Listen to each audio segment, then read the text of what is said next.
Hi, and welcome to the Truth Factor, where we do headlines with an attitude. And we have a doozy of a lineup here. That's all I got to say. There's a U.S. nuclear carrier in the Red Sea, 10 Houthi ships, explosions, 2 Al Jazeera journalists dead, just for starters. So let's get into these headlines, guys. And every article is archived in a Wixit in the description and link in the box below. So let's get right into these, guys. I have a huge amount of headlines. I've got a lot of Twitter too. My Twitter corner is what we're calling it. X corner, Twitter corner, whatever you want to call it. Whatever you call it. But anyway, let's start off with this first. It's from End Time Headlines. A U.S. nuclear aircraft carrier reportedly enters the Red Sea. This is, I guess, to deter some stuff, right? I guess. I don't know. Anyway, an American nuclear-powered aircraft carrier, the USS Dwight D. Eisenhower, in the Red Sea. The U.S. Naval Institute reported on Friday. The deployment is said to be part of Washington's effort to prevent the Iran-backed Houthis' attack on vessels in the area. The USS Dwight Eisenhower deployment comes as the U.S. Secretary of State Anthony Blinken has kicked off his Middle Eastern tour in Turkey amid the multi-front tensions in the region that include Houthis' hostilities in the Red Sea region. The joint statement from the governments of the U.S., Australia, Bahrain, Belgium, Canada, Denmark, Germany, Italy, Japan, Netherlands, New Zealand, Republic of Korea, Singapore, and the U.K. made earlier on Wednesday read the Houthis will bear the responsibility of the consequences should they continue to threaten lives, the global economy, and free flow of commerce in the region's critical waterways. Meanwhile, a former Houthi spokesperson told I-24 News that the Western threats would not deter the group. Imagine. Then we have, make sure you guys can. Hi there, Helen. Hello, Carol. Hello, Watchmen. How are you guys? Good to see you, brother, sisters.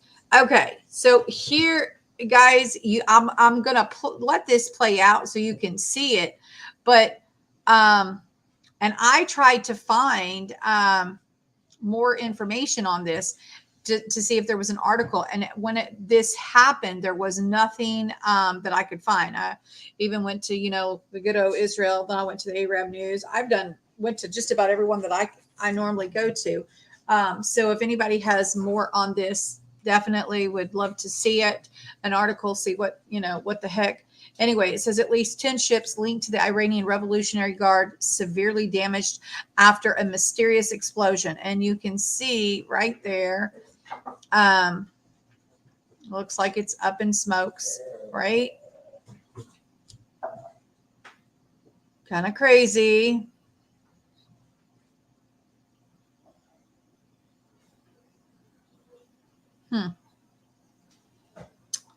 Yep. And you can't understand what they're saying, obviously, but that's how come we're not playing it. But I just think the video is rather interesting. So I'm letting it play out. It'll stop here in a second. We won't watch it again. There we go. Anyway.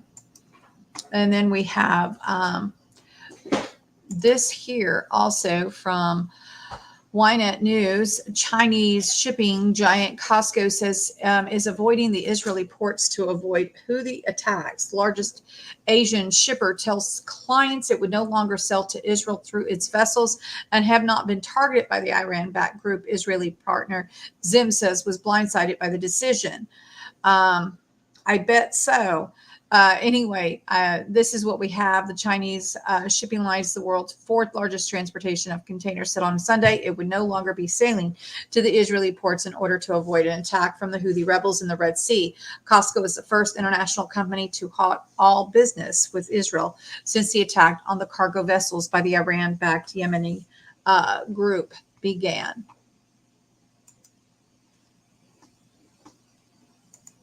We also have from the Times of Israel, the IDF says 2 Al Jazeera journalists were killed in a car with drone operating terror operative. The IDF responds to reports of the deaths of 2 Palestinian journalists in an Israeli airstrike, the Gaza Strip, earlier today, saying the pair working for Al Jazeera were in a vehicle with a terror operative who was operating a drone. In response to a query on the matter, the IDF spokesperson unit tells the Times of Israel that the military aircraft identified and struck a terrorist who operated an aircraft in a way that put the IDF forces at risk. The IDF says it is aware of the claim that during the strike, 2 other suspects were with the terrorists in the same vehicle were hit. Hamas Wal Dahadu, the son of Al Jazeera Gaza correspondent Wal Al Dahudo, and Musta Thura, a video stringer for the AFP, who was also working with Qatar-based TV outlet, both died in the strike in southern Gaza, Rafah. Man, that car looks crazy, don't it? Alrighty. Then we have from End Time Headlines, the U.S. is alarmed by Israel's interest in expanding the war to Lebanon. Well, imagine that. Israel has made clear it views it's untenable the regular exchange of fire between its forces and the Hezbollah along the border, and may soon launch a major military operation in Lebanon. We prefer the path of an agreed upon diplomatic settlement, Israeli Defense Minister Yoav Gallant said Friday, but we are getting close to a point where the hourglass will turn over. U.S. officials are concerned that Israeli Prime Minister Benjamin Netanyahu sees an expanded fight in the Lebanon as key to his political survival and domestic criticism of his government failure to prevent Hamas attack on October 7th, which killed an estimated 1,200 people and resulted in 240 hostages being taken. In private conversations, the administration has warned Israel against a significant escalation in Lebanon. If it were to do so, a new secret assessment from the Defense Intelligence Agency found that it will be difficult for Israel Defense Forces to succeed because its military assets and resources would be spread too thin given the conflict in Gaza, according to 2 people familiar with those findings. Hezbollah, a longtime U.S. adversary, with the well-trained fighters and tens of thousands of missiles and rockets, wants to avoid a major escalation, according to the U.S. officials, who says the group's leader, Hassan Nasrallah, is seeking to steer clear of the wider war. In a speech Friday, Nasrallah vowed a response to Israeli aggression while hinting that he might be open to negotiations on the border demarcation with Israel. Secretary of State Anthony Blinken is set to arrive in Israel on Monday, where he will discuss specific steps to avoid escalation, his spokesman Matt Miller said before boarding a plane to the Middle East. Officials fear that the full-scale conflict between Israel and Lebanon would surpass the bloodshed of the 2006 Israel-Lebanon war on account of the Hezbollah's substantially larger arsenal of long-range and precision weaponry. The number of casualties in Lebanon could be anywhere from 300,000 to 500,000 and entail a massive evacuation of all northern Israelis, said Bila Saab, a Lebanon expert of the Middle East Institute. Hezbollah may strike deeper into Israel than before, hitting sensitive targets like petrochemical plants and nuclear reactors, and Iran may activate militias across the region. I don't think it would be limited to these 2 antagonists, he said. In recent weeks, Israelis' regular shootouts with Hezbollah along the border have grown more aggressive, drawing private rebukes from Washington and the U.S. officials. On December 5th, 4 rounds of Israeli tank fire resulted in killing of 1 LAF soldier and injuring 3 others. On December 8th, Israeli artillery fire containing white phosphorus hit the LAF facility, injuring the LAF soldier who inhaled the noxious fumes. On November 4th, Israeli fire against the LAF position at Sarda left a large hole in the LAF structure, according to the U.S. intelligence. Some details of these attacks were reported previously by CNN. The official also said that priority was maintaining the credibility of the Lebanese armed forces and that the international community should be doing everything it can to bolster and support them, as they would be a vital component of any day after scenario in Lebanon in which Hezbollah is weakened and poses less of a threat to Israel. One of the U.S. officials said that the forces Israel withdrawal from Gaza could be deployed to the north after sufficient time to rest and prepare for another wave of combat. But Israel's Air Force is also overworked, having conducted constant strikes since the war began in October, said the official, explaining the Defense Intelligence Agency assessment that the escalation in Lebanon would spread Israel's forces thin. You think? Anyway, there's just a little bit here down here, guys. But you get the gist of it, right, guys? They are really wanting to it looks and sounds like another front for Israel, and I just don't think that they could handle it right now. I do agree with that assessment that they are spread too thin. What say you? You can leave your comment in the section. We'll read it. Okay, so then we also have from the Gateway Pundit, the Taliban visited North Korea seeking nuclear weapons. This article originally appeared in WND.com. That is going to be a disaster. The Taliban in Afghanistan, who took control of the nation when Joe Biden abruptly withdrew American military personnel, leaving behind thousands of civilians and billions of dollars worth of American war machinery, now reportedly are seeking access to nuclear weapons. Biden, a few years ago, abruptly pulled American troops out of the troubled nation into a scheme that cost more than a dozen American lives. Then the Taliban took over control, gaining access to war machinery that the U.S. had stockpiled there for years. On the Americans' exit, Afghan President Ashraf Ghani fled, and Taliban declared victory, taking control of all parts of the government. Congressional leaders called Biden's plan an unmitigated disaster. Now, a report from the Middle East Media Research Institute reveals that the Taliban's interest in nukes. It reported that the Islamic Emirate of Afghanistan is caught in an international controversy after it has come to light that an 8-member official Taliban delegation secretly visit North Korea to discuss cooperation on nuclear weapons technology. The report said that it had that it's not been noticed much but Afghanistan has a long-standing of a nuclear energy program that was taken over by the Taliban Mujahideen when they took control of Afghanistan in August of 2021. I have reports indicating that the group of Taliban is looking into how to access tactical nuclear weapons, whether they can get them from Pakistan or pay engineers to get them. That is going to be a disaster, explained Rahmatullah Nabal, the former chief of Afghanistan intelligence agency, the National Directorate of Security, said at a recent conference. The MEMRI noted that since Nabal belongs to the camp of Taliban's political opponents, his comments were not taken seriously by many. However, on December 26, 2023, Sami Yousafzai, a senior Afghan journalist known for authoritative reports on Afghanistan and Pakistan, tweeted that the Taliban rulers are attempting to acquire nuclear weapons, and several Western intelligence agencies, alerted by Nabal's comment, have launched investigations into Taliban's connections to North Korea. Well, guys, you know, Kim Un-jun, he's not one to follow anything. So if they are able to reach an agreement, I think this could be extremely worrisome. The delegation reportedly included multiple leaders from Taliban's Ministry of Defense, as well as Maulvi Abdul Rashid Mud, the security chief of Qadar. There was much secrecy around the reported visit, and Taliban officials have remained silent. The report noted Afghanistan's neighbors, Iran, Russia, Pakistan, and China, all are friendly with Afghanistan, and Russia, Pakistan, and China all have such weapons. So, you know, they're not going to care, right? I don't know. I think people ought to care. Just saying. All right there.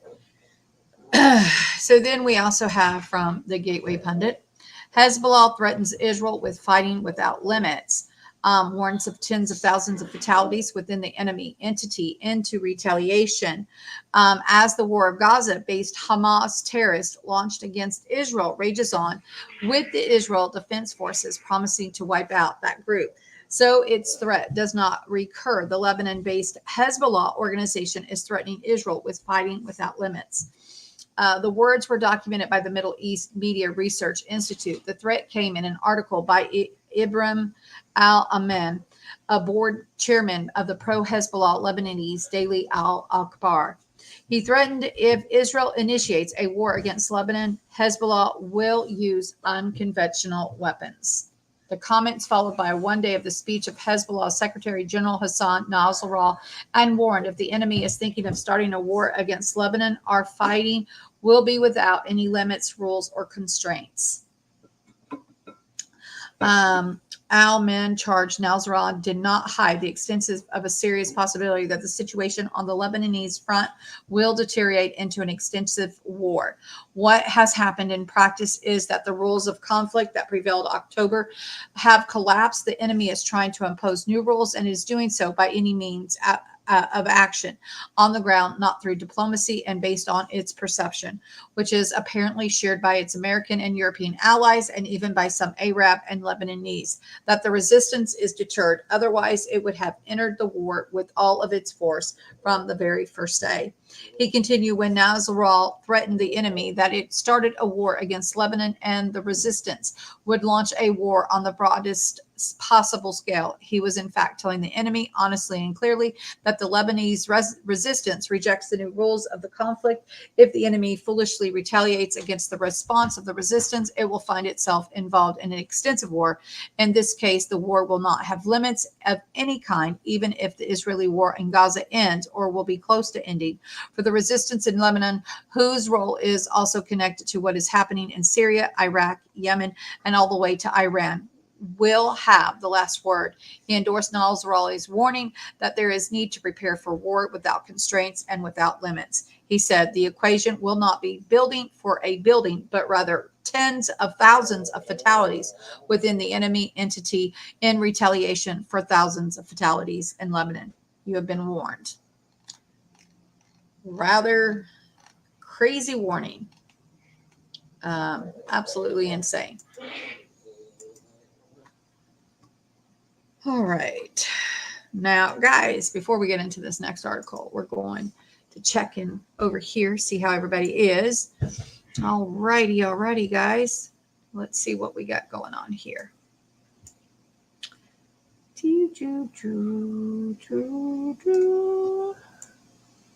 All right, guys, I'm trying. Didn't realize we were so busy today. Okay. All right. Watchman, Carol, Helen, Carol, Daryl, Linda. Hello, welcome.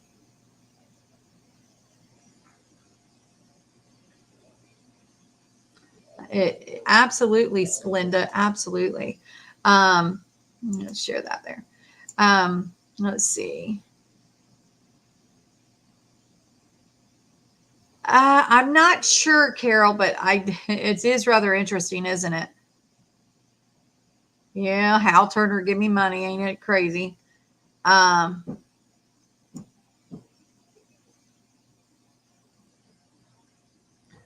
Demonic beings, absolutely, Watchmen. Let me go and hide current. I'll post that there.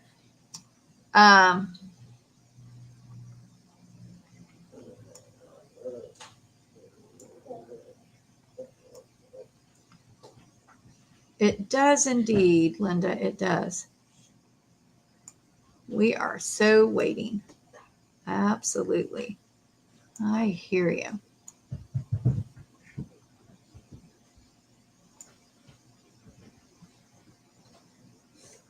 Hello, Rip Curl. Absolutely. It is indeed very concerning.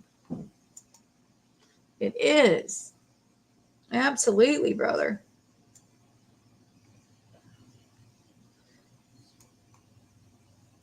It is indeed.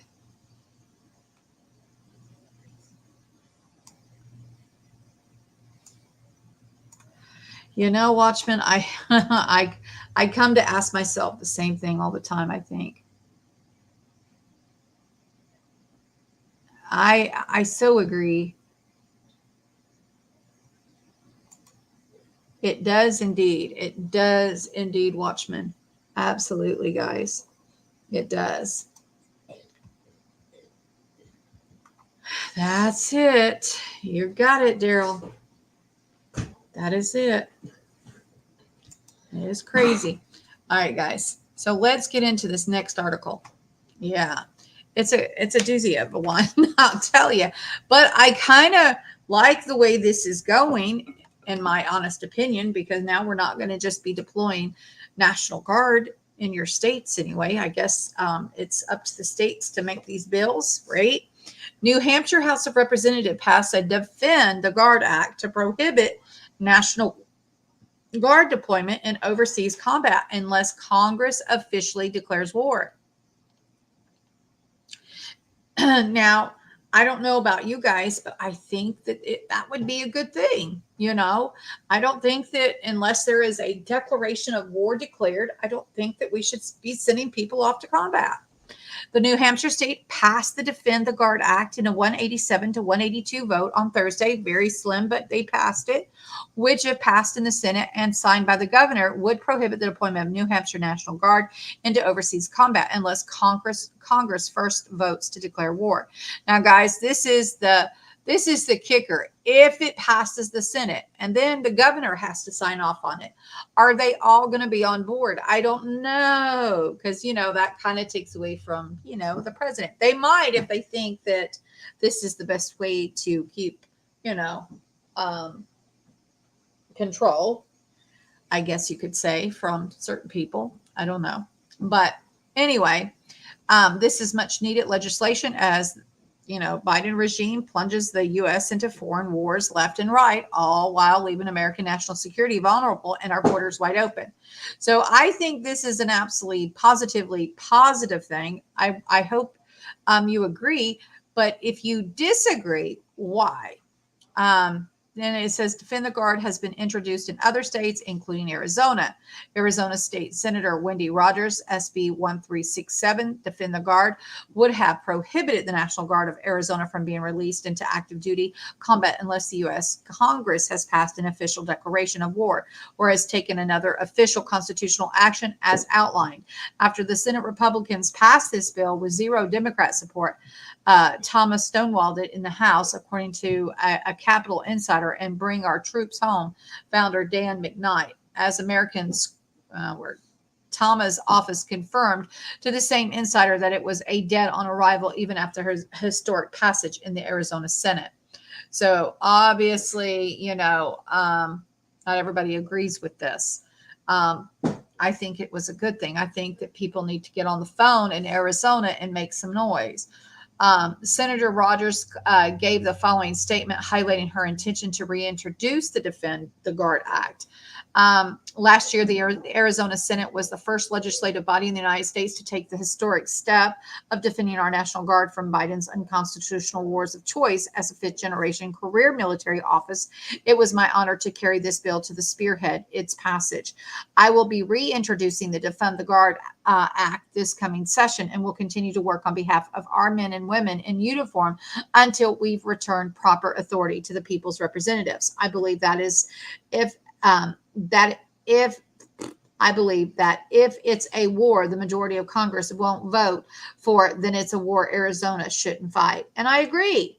I absolutely 100% agree, guys. I think that, it should be a declaration to send off the Guard. That's my opinion. But, what do you think and why? Let's check in over here. Anyway, so New Hampshire is at the same kind of deal. Will they get it? I don't know, guys. I don't know, but I pray that they do. Anyway, a little bit more in there, but we'll see.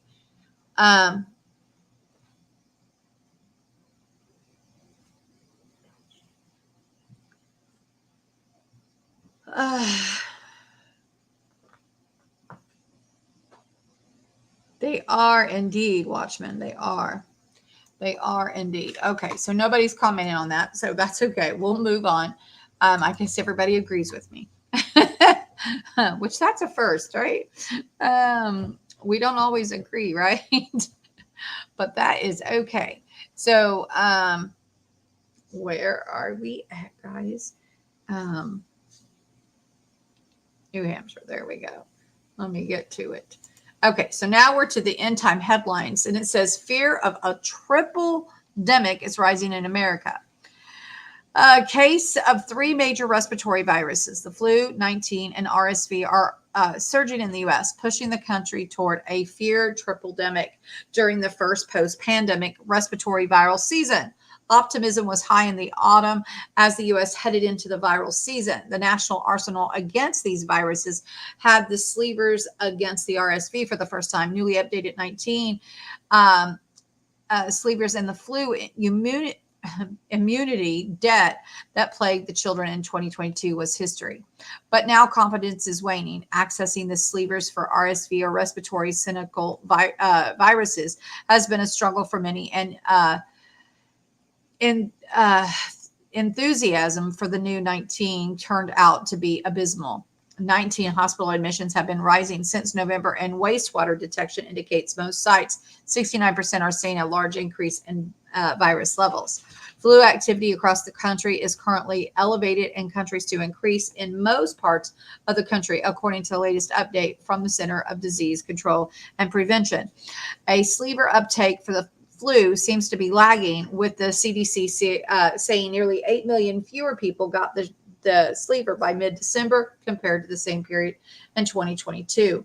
We're definitely seeing an increase in the number of flu cases. 19, there's both surging right now, said Louis Ostrowski, chief of infectious disease and epidemiology with the UT Health Houston and Memorial Hermann. Speaking on the RSV cases he's seen in Houston area, Ostrowski said infections appeared to surge early in December, though he is still seeing a steady number. Hopes were high that the approval of the 2 RSV sleevers for seniors and preventative monoclonal antibodies for infants would help keep cases low this season. A holiday bumping case is to be expected following weeks of a year-end travel. AAA estimated in December that more than 115 million people in the U.S. would be traveling 50 miles or more from home during the festivities. Ostrowski is optimistic case rates will begin to go down soon after potential holiday bump, with the past winter peaks indicating a drop sometime in early January. He emphasized it is still worthwhile to get tested if experiencing symptoms, because there is now a plethora of therapeutics available for treating these infections. Yeah. Anyway. All right, guys. Then we have critical infrastructure is sinking along the U.S. East Coast. And this here is end time headlines. Unless you're sinking into quicksand, you might assume that the land beneath your feet is solid and unmoving. In actual fact, your part of the world may be undergoing a subsidence, which is where the ground collapses and sediments settle, or when people over extract groundwater. New York City is sinking too, due to the weight of all these buildings pushing on the ground. In extreme cases, like in California, agriculturally intensive San Joaquin Valley, elevations have plummeted not by inches, but by dozens of feet. Last year, scientists reported that the U.S. Atlantic coast is dropping by several millimeters annually, with some areas like Delaware notching figures several times that rate. So just as the seas are rising, the land along the eastern seaboard is sinking greatly, compounding the hazard for coastal communities. With each millimeter of substance, it's getting easier for storm surges, essentially a wall of seawater, which hurricanes are particularly good at pushing onshore to creep farther inland, destroying more and more infrastructure. And it's not just about sea level, says the study's lead author, Leonard O'Hannon, an environmental security expert at Virginia Tech. You also have potential to disrupt the topography of the land, for example. So you have the areas that can get full of flooding when it rains. A few millimeters of annual substance may not sound like much, but for these forces are relentless. Unless coastal areas stop extracting groundwater, the land will keep sinking deeper and deeper. The social forces are relentless too, as more people around the world move to coastal cities, creating even more demand for groundwater. There are processes that sometimes are cyclic. For example, in summers, you pump a lot more water, so the land subsidizes rapidly in a short period of time, says Monsieur Jazeera, an environmental security expert in Virginia Tech, a co-author of the paper. That causes large areas to subside below the threshold that leads the water to flood a large area. When it comes flooding, following elevation of land is tipping element that has been largely ignored by research so far, Shazar says. In Jakarta, Indonesia, for example, the land is sinking nearly a foot a year because of collapsing aquifers. Accordingly, within the next 3 decades, 95% of North Jakarta could be underwater. The city is planning a giant seawall to hold back the ocean, but it'll be useless unless subsidence is stopped. The same vulnerability affects other infrastructures that stretches across the landscape. The new analysis finds that along the Atlantic coast, between 77 and 99% of the interstate highways and 76 and 99% of primary and secondary roads are exposed to substance. The time to act is now, Shaziri's emphasis. Facing down subsidence is like treating a disease. You spend less money by diagnosing and treating the problem now, saving money later by avoiding a disaster. This kind of data, this study could be essential component of the health care system for the infrastructure management, he says. Like cancers, if you diagnosed it early, it can be curable. But if you are late, you invest a lot of money and the outcome is uncertain. Wow, wow, wow. So it looks like everywhere seeking, right? Where is it safe? California seeking, New York, Delaware, all of it. East Coast, West Coast. Go figure. Along the coast, right?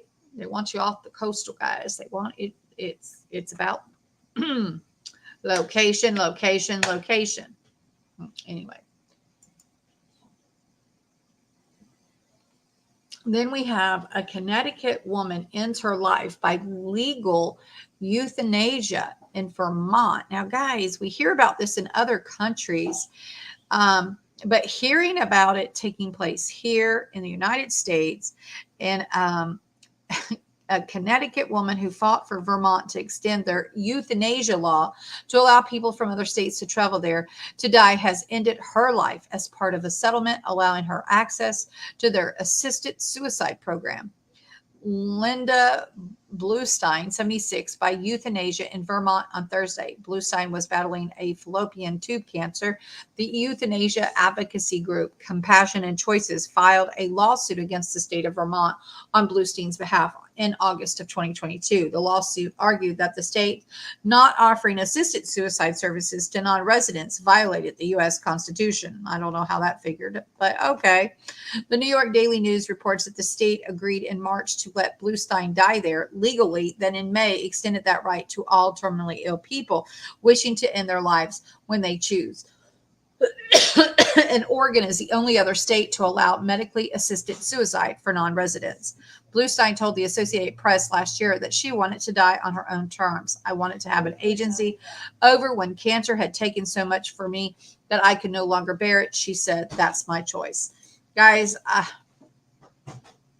this is just extremely sad that you're allowed to kill yourself. In most instances, people, that's one of the questions. If somebody's a harm to their life, they get arrested, right? That's not somebody with a sound mind. Now, I get it that these people are terminally ill and everything else, but I mean, my goodness sakes, this is just ridiculous in my opinion. But anyway, in 2013, the Vermont Patient Choice and Control at the end of Act 39 legalized assisted suicide for people battling terminally ill illnesses for their prognosis was for 6 months of life or less. Euthanasia is legal in California, Maine, Oregon, Colorado, Montana, the District of Columbia, New Jersey, Washington, Hawaii, and New Mexico. The only other state that allows people to travel there to die is Oregon. Florida, New York, Massachusetts, Pennsylvania, Missouri, Wisconsin, and New Hampshire are all considering legalizing euthanasia this year. That is absolutely crazy, guys. Absolutely. In July, the Psychiatric Times published an article in opposition to assisted suicide and noted that preliminary reports suggest increased rates of suicide in the general population of states that have legalized the physician-assisted suicide. Specifically, legalizing PAS has been associated with an increased rate of total suicide relative to other states and no decrease in non-assisted suicides. Similarly, suicide rates in the Netherlands, where medical euthanasia is legal, have accelerated compared to neighboring countries that have not legalized medical euthanasia. They report that the physician and the ethicist Leon Cass, MD, has potentially cautioned we must care for the dying, not make them dead. The American College of Physicians has said physician-assisted suicide is neither a therapy nor a solution to difficult questions raised at the end of life. On the basis of substantive ethics, clinical practice, policy, and other concerns, the ACP does not support legalization of physician-assisted suicide.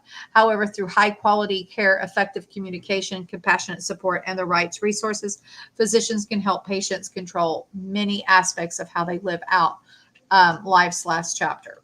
I think that this is just horrifiable, guys. I didn't even know that this was even that popular here in the United States. It's absolutely crazy, guys. Absolutely crazy. Absolutely crazy. Anyway.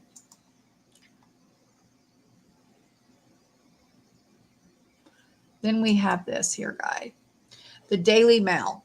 A horrifying moment. A Texas cop finds a 30-year-old woman locked in a garage where she was drugged with crack drugged, not dragged, but drugged with crack cocaine and raped for nearly 5 years after rapper 52 snatched her when she was pregnant. A Texas man has been arrested for the kidnapping and holding of a woman hostage after snatching her off the street nearly 5 years ago when she was pregnant. Lee Carter, 52, has been charged with aggravated kidnapping after police discovered the victim locked in a garage attached to his Houston home. Court documents revealed in April 2023, officers of the Houston Police Department were dispatched to 5251 Perry Street in Houston in reference to a kidnapping in progress when they heard voices coming from the garage. Video from Fox 26 shows officers breaking the window of the garage where they found a dog and a mattress inside. In the area, police believe the victim was held captive. Authorities said when they found the approximately 30-year-old victim in April, she was malnourished and weighed just over 70 pounds. And she stated she had not showered in 2 months. Oh my God. Lord, have mercy. The victim said that she met Carter, a rapper with the stage name Viper, 4 or 5 years ago when she was pregnant and panhandling off of Alameda Genoa. Carter pulled over to give her $1, then returned shortly after and told her if she got in the car, he would give her help. Then for the next 4 to 5 years, the victim said Carter kept her locked in his garage and repeatedly forced her to have sex with him and take drugs. Defendant Carter would force her to take pills along with the crack cocaine and other illegal narcotics, causing her to become physically unable to leave the location, said the court documents.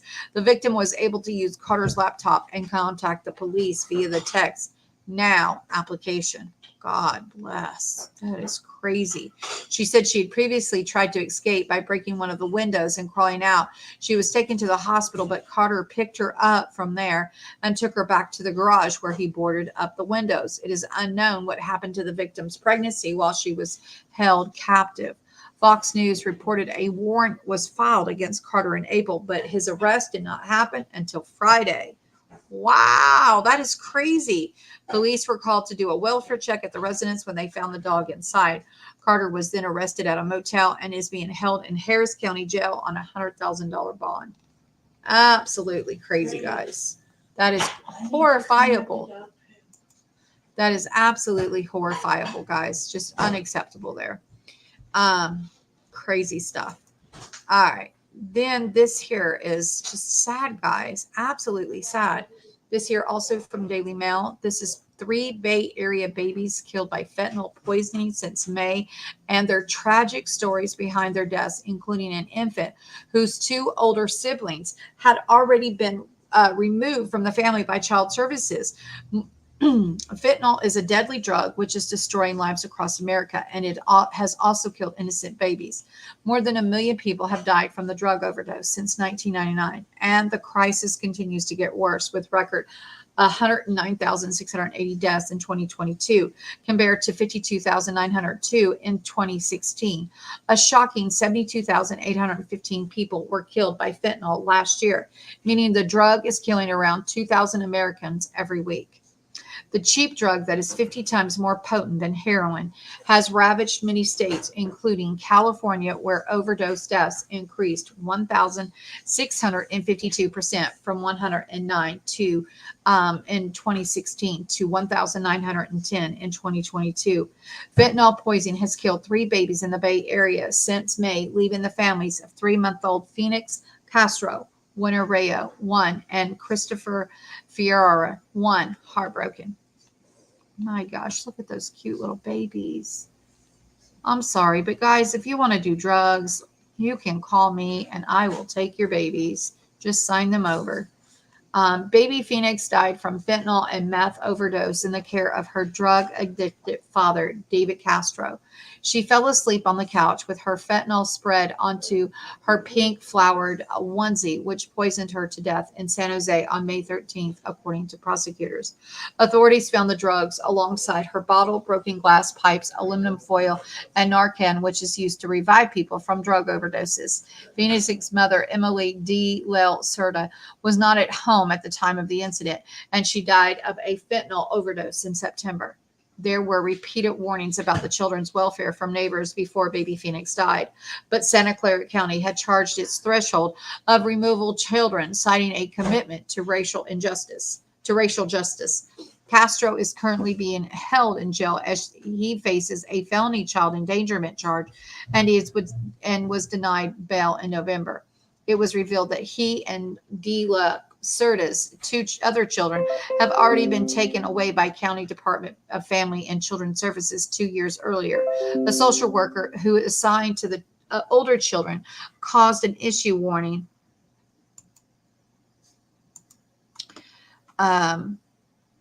Caused an issue warning the day before Phoenix was released from the hospital that she could end up dead in the care of her father. But the baby was sent home with him anyway. She was born with drugs in her system, and both her parents tested positive for cocaine, fentanyl, and methamphetamines at the time. Castro had met the child's mother, De La Cerda, 39, at the Addicts Recovery Program. She was in a drug treatment after suffering withdrawal symptoms during birth at the time of Phoenix's death. Oh my goodness, guys, this is horrible. The number of children removed from their families have dropped from more than 60 in August of 2020 to fewer than 20 in February of 2022, as a new orthodoxy took hold in Santa Clara. A few months after Phoenix's death, 1-year-old Winter Rayo died from fentanyl poisoning on August 12th. She was exposed to a lethal dose of drug while sleeping at home in San Jose. Officers arrived at the family home just before midnight, and paramedics found the baby had been dead for hours. She was showing full rigor mortis, lividity, fixed dilated pupils, and blue lips, according to authorities. Oh my God. Investigators found fentanyl on the nightstand in the master bedroom and scraping tools with drug residue on a rug underneath Winter's body. Detectives also retrieved electronic devices belonging to her parents, Derek Rayo, 27, and Kelly Richardson, 28, which showed messages highlighting narcotic use in front of the baby. Photos and videos also showed Rayo smoking drugs near Winter, according to the court documents. My God. Rayo and Richardson have been charged with murder after they waited at least 10 hours to call 911. The family did not have a history with the Department of Family Services in Santa Clara. Another baby's life was taken by fentanyl in the Bay Area on October 18th after 1-year-old Christoph Feuerer ingested a lethal dose while at home in Vermont. He went to sleep the night before, just a foot away from the spot his mother, Sophia Gaslam Vera, smoked the powerful drug, and he was found unconscious the next morning and pronounced dead at a hospital, prosecutors alleged. Authorities claim she smoked the fentanyl inside the bedroom she shared with her Christopher and his 4-year-old brother. Oh my God, these people. They found out straws of tinfoil and empty bags that they were covered in fentanyl, according to court records. Investigators claim they found messages on Gaslam Vera's phone, which showed she purchased the fatal drug on the night before her son's death. Her boyfriend told authorities that she developed a fentanyl addiction while using it to ease rib pain. She was charged with involuntary manslaughter and felony child abuse charges, and last month in Alameda County, judge ordered her to be held at the Santa Rita jail on $135,000 bail. Almenida's Department of Children and Family Services referred to the family following a domestic dispute last year. Just 2 days after baby Christoph died, a social worker recommended that his 3 younger siblings should be kept in the mother's care even after police found drug paraphernalia in her house.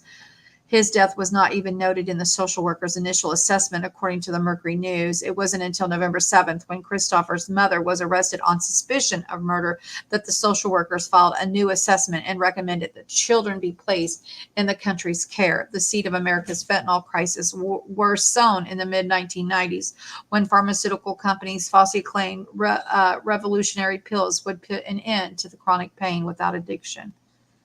Oh my God, guys, this is just horrible. Here is a chart for people to see, I guess, the fentanyl use spike across the Western U.S. 900% here, plus 875, plus 382, plus 285, plus 26 in East North Central, plus 40 here, plus 105 in the Mid-Atlantic, plus 0.8% in New England, and plus 210 in the South Atlantic, guys. The U.S. total plus 146. This is crazy, guys. When regulators finally cracked down on the lie and the use of prescription opiates to treat chronic pain, addicts took to the streets in search of heroin, creating an unprecedented health crisis. By the mid-2010s, dealers began cutting other substances with fentanyl, which is much cheaper and around 50 times more potent than heroin. The crisis has ravaged many liberal streets, creating deep divides within the Democratic Party on how to tackle it. Impacted families in California have described the state's drug laws as insanity, and they claim it keeps their loved ones in bondage to their addiction while allowing dealers to act with impunity. Guys, this is crazy. And again, they just are aiding them. They're creating these safe houses so that they can use and things. It's just absolutely crazy. Absolutely crazy. This is so sad. So very sad.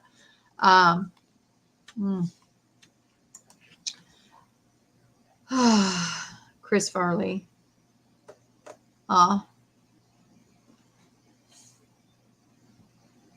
It is indeed. It is, guys.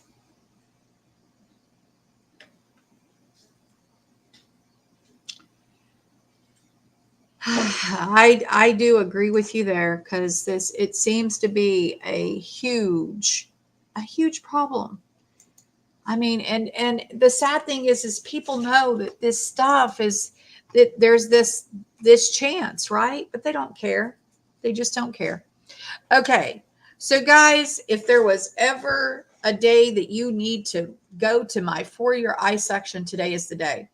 I will tell you that there is quite a bit in the For-Your Eye section that I cannot cover here.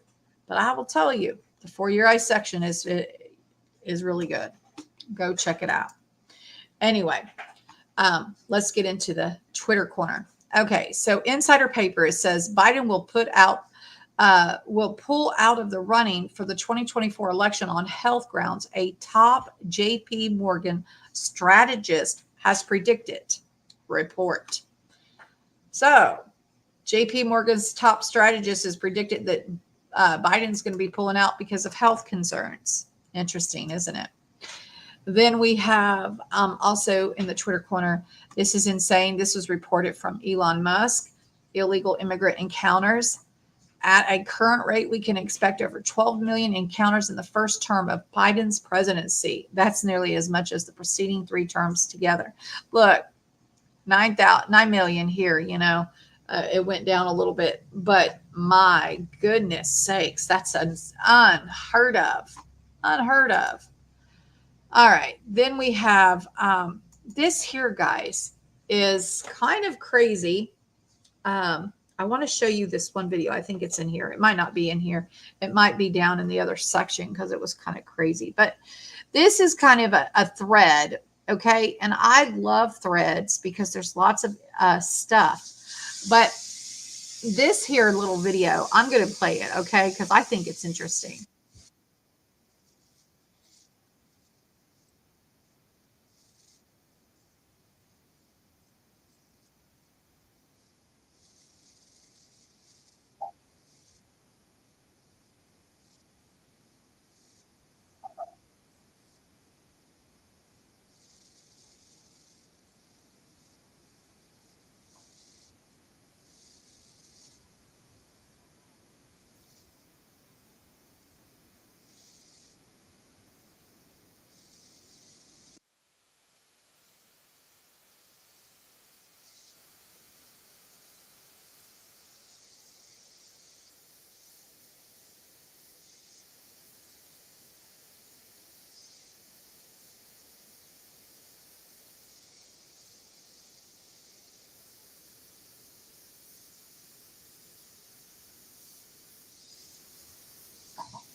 So there's that.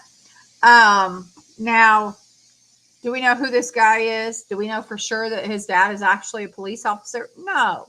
But I just found it rather interesting that there's so many different things.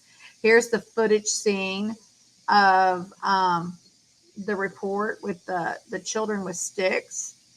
Then here is this report. This is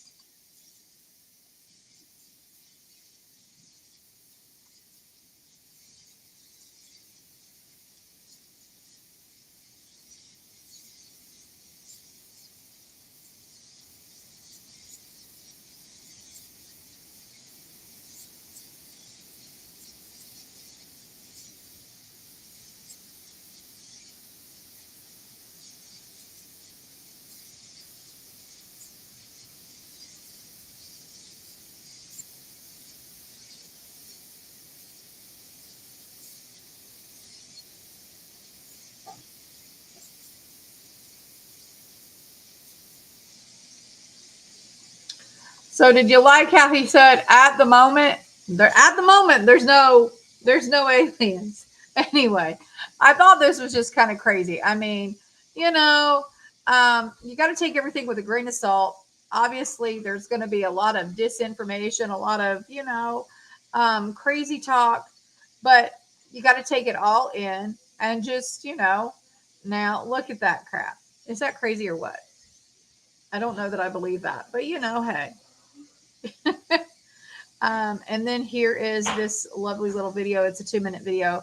I just, I like to read all the comments, guys. I don't know about you. And here is a thing.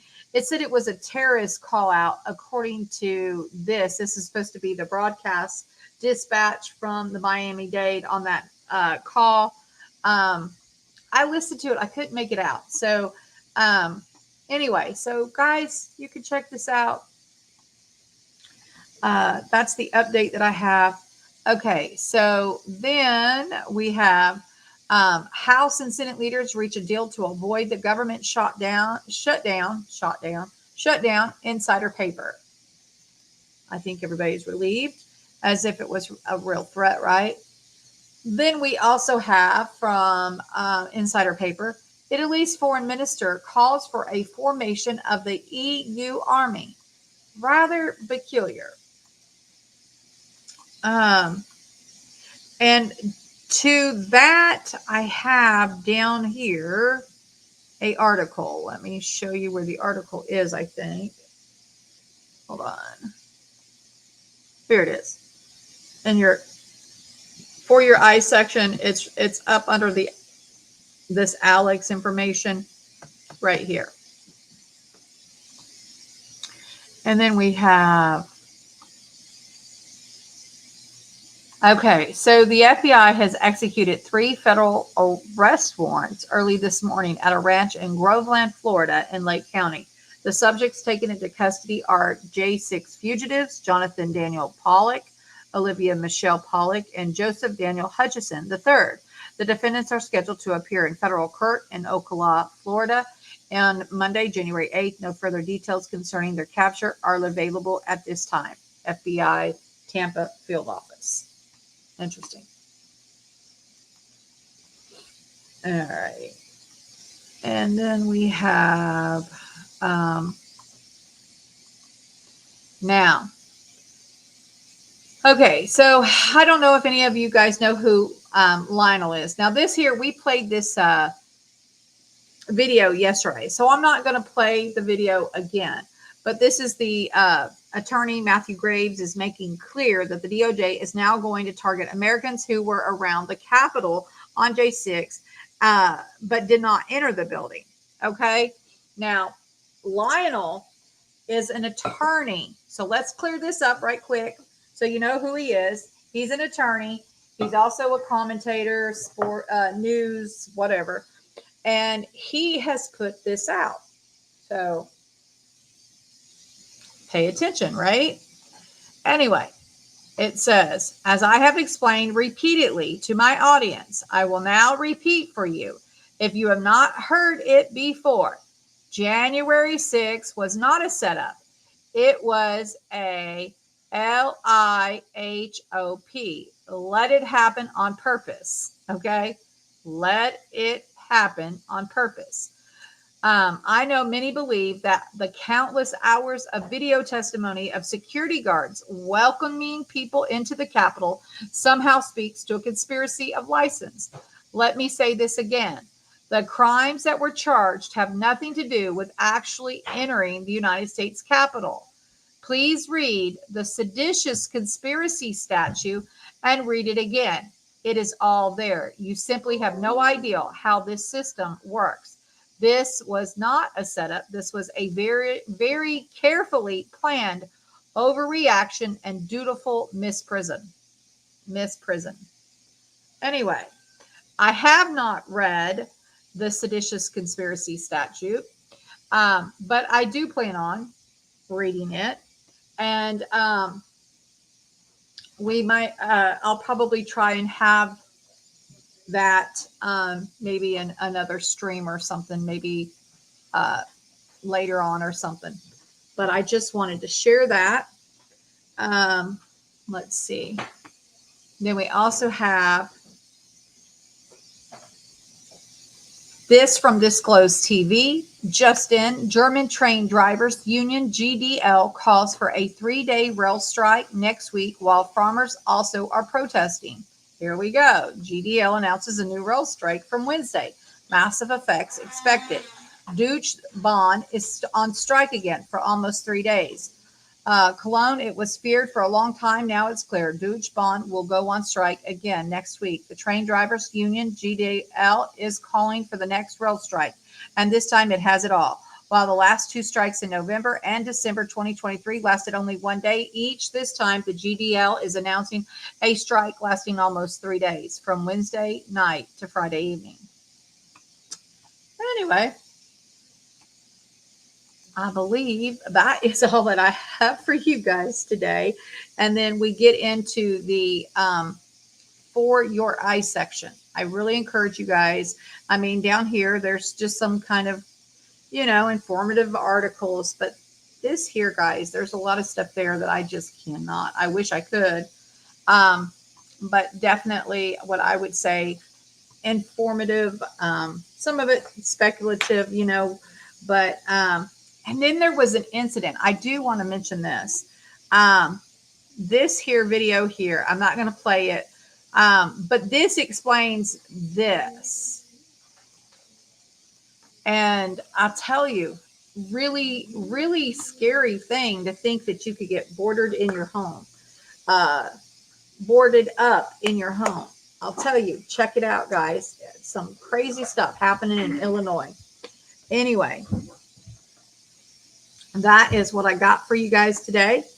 I hope you all enjoy your Sunday evening. I know I'm going to go to bed early.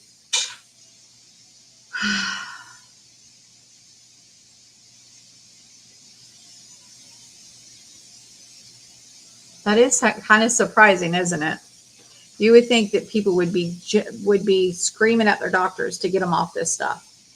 It's kind of crazy. Anyway, guys, I love you. I love you all so very much. I hope you all have a wonderful Sunday evening.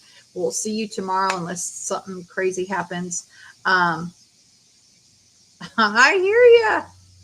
I hear you. People are crazy. Anyway, check out the For Your Eyes section. Let me know about it tomorrow, guys. Anyway, love you all. Thank you guys for joining me. I hope you all have a wonderful afternoon, and we'll see you later. And don't forget, guys, for those that are joining us in the morning for our If We Will, Then He Will, we will be back at 8:15 in the morning. Anyway, God bless you all, and we'll see you tomorrow. Bye.